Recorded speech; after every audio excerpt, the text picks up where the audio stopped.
Mtoto kerera angula kulana tukiwa tunakuumana Government of Uganda nayo ikenda ngoherwa eritu waticha ngawanda makamangu kwina mwandika watichawo mtunanga woyo so okoto biri gokozumya reconciliation tuwerera we byusi ebyabereho tushwashwanemo ade wose kimanyisana tukesebererwa etakubereko history so ngata kibererwa mwa afaro mwan so ngata mubererwa yi kimwacho ko esa ne wakutanga eriwa ndiwa wibuke olohoro kuwe so ebulu mtunango tukasaba government ende kaya tukakanga nayo ende tukale kolanayo hand to hand kandi etwalonge tukakoranga nisichucho.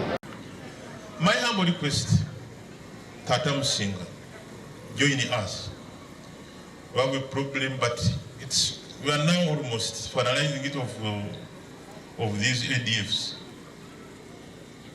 We request, let's join hands, brothers and sisters who are here.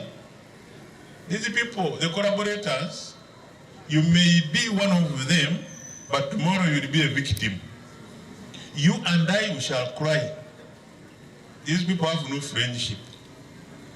But our Rwenzori, we are trained to peace, unity, protect people's properties.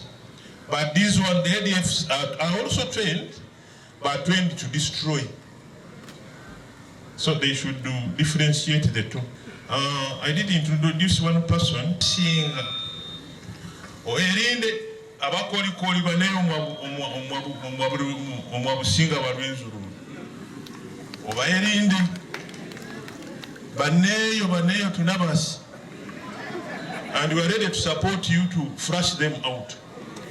Yes, we need peace. Your gospel is peace, unity. I think everybody is yearning to see it. They should let you free. Man your kingdom. You are a very wise man the few days I've shared with you. With the guidance of Mama. Stand up. The government is behind you. And your uncle is behind you to develop Omusinga Rwenzururu. Sunama.